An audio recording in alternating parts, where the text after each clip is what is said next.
ایک بات اور بڑی ضروری ہے اور میرا دل کرتا ہے یہ تقریر روز کی جائے۔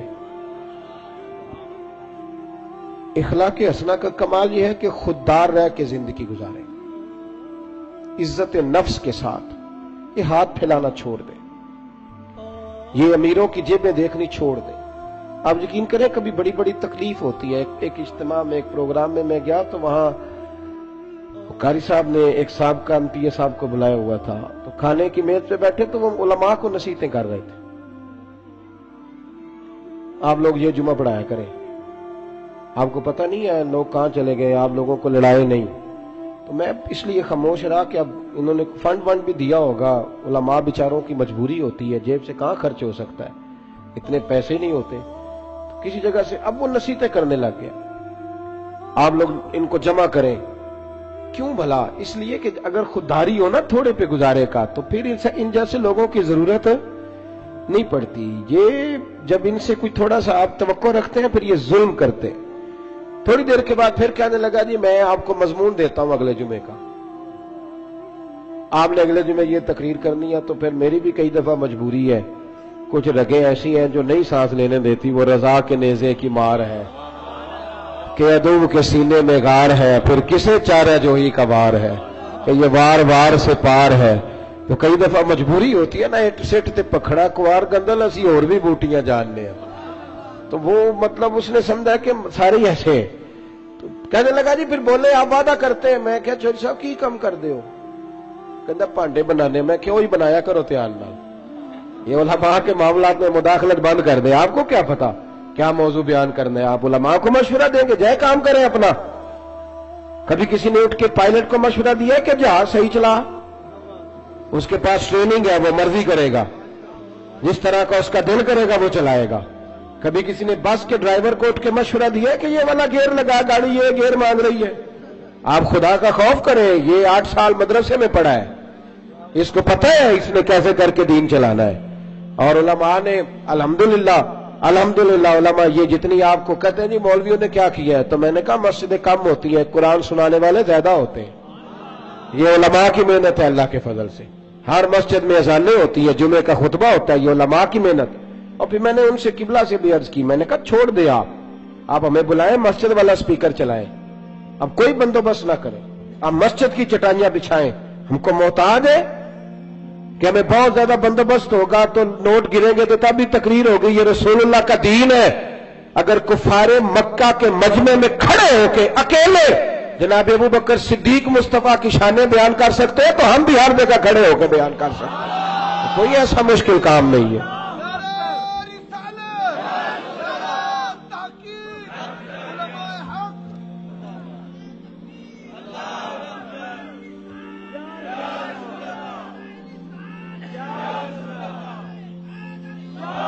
تھوڑی نا خودداری، عزت نفس، یہ غریبوں کو مشورہ دے رہا ہوں، چھوڑ دیں آپ چودھریوں کی گاڑیوں کے پیچھے بھاگنا، کچھ بھی نہیں ہوتا، آپ چھوڑ دیں ان کی پرواہ کرنی، آپ ایک ایک بچے کو خود خرچ اٹھائیں، آپ خود دیکھیں ہم نے کیسے ان کو لے کر کے آگے جانا، خودداری سے جیئیں، عزت نفس۔ ایک بات مجھے بتاؤ، جس نے حرام کا مال کمایا ہے اور روزانہ چھوٹے گوشت سے روٹی کھاتا ہے وہ زیادہ اچھا ہے یا جو حلال کھاتا ہے پر اچار سے کھاتا ہے وہ زیادہ اچھا ہے؟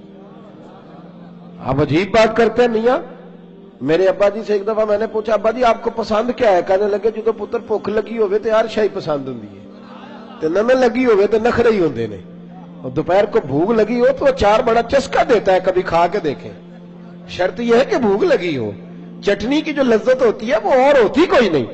آپ مہربانی کریں، گڑ سے بھی روٹی گزر جاتی ہے، میں نے الحمدللہ خود پیاز سے کھانا کھایا۔ میں دوپہر کو گھر آیا اسکول سے تو اماں جی سے پوچھا اماں جی روٹی ہے؟ کہنے پتر کوئی نہیں، تو میں نے کہا میں نے کھانا کھانا ہے، تو اماں کہنے لگی بیٹے دو ہی حل ہے، یا تو میں کسی سے قرض لوں اور تمہارے لیے 2 ٹائم سالن پکایا کروں، اور یا پھر تم سیانے ہو جاؤ۔ تو میں نے کہا جی نہیں آپ قرض نہیں لیں، آپ بتائیں کیا کرنا ہے؟ تو کہنے لگی تمہارا ابا کھا کے گیا ابھی پیاز کے ساتھ روٹی، گزر جائے گی؟ میں نے کہا آپ لائیں انشاءاللہ گزرے گی، کیوں نہیں گزرے گی، حلق سے گزرے گی، کیا اس میں حرج ہے؟ آپ اپنی مٹی پہ چلنے کا طریقہ سیکھیں، کسی کے سنگ مرمر پہ چلو گے تو پھسل جاؤ گے۔ آپ چھوٹی مسجد میں گزارا کریں، آپ خودداری سے جیئے، عزت نفس حسن ہے زندگی کا، یہ اخلاق ہے میرے رسول پاک کا. پڑھو ترمذی شریف. حضرت صوبان بن مالک کو سامنے بٹھا کے نبی پاک نے فرمایا سجنا تجھ پہ پیار بڑا آ رہا ہے, حضور حکم کرے. فرمایا حکم یہ ہے کہ ایک وعدہ تو میرے ساتھ کر, ایک میں تیرے ساتھ کرتا ہوں. یا رسول اللہ حکم کرے. تو نبی پاک نے فرمایا تو وعدہ کر, کسی دنیا دار کے آگے ہاتھ نہیں پھیلائے گا, اور میں وعدہ کرتا ہوں رب تجھے بغیر حساب کا جنت عطا فرمائے گا. چھوڑ دنیا داروں سے مانگنا ہے تو رب سے مانگ, رب کے رسول سے مانگ. آپ یہ کیا بات کرتے ہیں بھائی؟ وہ ایک شاعر تھا نا, کبھی گزر رہا تھا پاس سے, تو یہ شاعر ناراض نہ ہو جائے, میرا بڑا اچھا شعری ذوق ہے. شاعر ناراض, کئی دفعہ شاعروں کی جو پوزیشن ہوتی ہے وہ قابل رحم ہوتی ہے. وہ چادر سی اوڑھ لیتے ہیں بیچارے, اور سردیوں کی راتوں میں بھی چوکوں پہ بیٹھے رہتے ہیں. تو ایسا ہی کوئی شاعر بیٹھا تھا, تو ایک سیٹ گزرا تو اس نے 5 روپے نا پھینک دیے. وہ شاعر نے بلایا, اس نے کہا یہ کیا ہے؟ کہنے لگا جی وہ مسئلہ یہ ہے کہ آپ کی حالت بڑی عجیب تھی, تو میں نے کہا چلو خرچہ چل جائے گا. تو اس نے کہا اٹھا اپنے پیسے, میرا تو عشق میں یہ حال ہے, ورنہ میں کوئی سیٹھوں کا محتاج تو نہیں نا. اس نے ایک شعر کہا تھا, مجھے زندگی بھر رہ گیا, کبھی کبھی جب اپنی موج میں ہوتا ہوں تو اکیلا بھی پڑھتا رہتا ہوں. وہ شاعر اس سیٹ سے کہنے لگا یہ آرزو کرم اور میں آپ سے کروں, یہ آرزو کرم اور میں آپ سے کروں, یہ بھیک اس کو دیجیے جس کا خدا نہ ہو, یہ بھیک اس کو دیجیے جس کا خدا نہ ہو. ہارون رشید بیٹھے گزر رہے تھے, تو حضرت بہلول دنا بیٹھے تھے. تو بہلول دنا زمین پہ بیٹھے, ہارون رشید ہاتھی کی سواری کر رہا تھا, لشکر تھا دائیں بائیں آنا جانا. بہلول دنا زمین پہ بیٹھے تھے, مٹی کے ساتھ کھیل رہے تھے. ہارون رشید آیا, السلام علیکم بابا جی کیسے ہو؟ فرمایا بڑا شکر ہے اللہ کا. یہ شکر ہوتا ہے مزیدار قسم کا. میں نا مدرسے میں لگے ہوئے تھے مستری, تو ایک طالب علم بڑا پریشان رہتا تھا کہ روٹی جو ہے نا وہ اس طرح کی پکنی چاہیے. تو میں نے اس کو بلایا کھڑکی سے, میں نے کہا ادھر آ تجھے ایک منظر دکھاؤں. وہ مزدور نا دوپہر کو روٹی لاتا ہے ساتھ, دیہڑی لگا ہوتا ہے نا جو. تو میں نے کہا وہ دیکھ مزدور کھانا کھانے لگا ہے. وہ اچار 2 روٹیوں کے بیچ رکھ کے لایا ہے, اور پھر ٹوٹیوں پہ بیٹھ کے اس نے ہاتھ دھوئے, پھر پانی کا گلاس بھرا. پھر اس نے جب روٹی کھولی نا تو وہ پونے کو بھی سارا اچار لگا ہوا تھا, اور پھر اس نے کئی دفعہ بسم اللہ پڑھی. اور پھر جب وہ روٹی کھا رہا تھا, روٹی کھا کے پھر اس نے پونا لپیٹا, اور اس کی آنکھوں میں ریت تھی, پر جب وہ شکر ادا کر رہا تھا نا, اور ہاتھ باندھ کے آسمان کی طرف دیکھ رہا تھا, تلفظ تو اتنا اچھا نہیں تھا اس کا, پر اس کی باڈی لینگویج کہہ رہی تھی جو بیان کر رہا ہے نا وہ روحوں سے بیان کر رہا ہے, وہ اندر سے آواز آ رہی ہے اندر سے. یہ 300 روپیہ شام کو مزدور کو دیہڑی ملتی ہے تو وہ 3 دفعہ ہاتھ صاف کرتا ہے, پھر بسم اللہ شریف کہہ کے پکڑتا ہے. تو جو خطیب صاحب کہتے ہیں کہ وہ 35,000 اکاؤنٹ میں کرا دینا, انہوں نے تو کبھی بسم اللہ نہیں پڑھی. یہ جب آپ ایسے نوٹ پھینکتے ہو تو کبھی نعت خواہ کو دیکھا بسم اللہ پڑھتے ہوئے؟ سوال ہی نہیں پیدا ہوتا. اس کو تو پتا ہے کہ اب کون سا شعر ہے جو بار بار پڑھوں گا تو اس پہ نوٹ آئیں گے, اس کو تو پتا ہے. اور ساتھ یہ بھی کہہ رہا ہے کہ میں نبی پاک کے طرف سے آتا ہے تو کھاتا ہوں. تو یہ کیوں کہہ رہا تھا پہلے 25,000 بھیجو تو پھر آؤں گا؟ اس کی کیا ضرورت تھی؟ اگر تو حضور کے نام پہ کھاتا ہے نا تو پھر سیٹھوں سے سوال کرنے کی ضرورت ہی نہیں. مصطفیٰ کریم جب دیتے ہیں تو شان کے ساتھ دیتے ہیں, اور گھر بیٹھے بٹھائے بھی عطا کر دیتے ہیں, پھر ضرورت نہیں. بہلول دنا بیٹھے تھے تو ہارون رشید قریب سے گزرا, بابا کیا حال ہے؟ کہ بڑا اچھا. کہنے لگے بابا کوئی حکم ہی کر دے.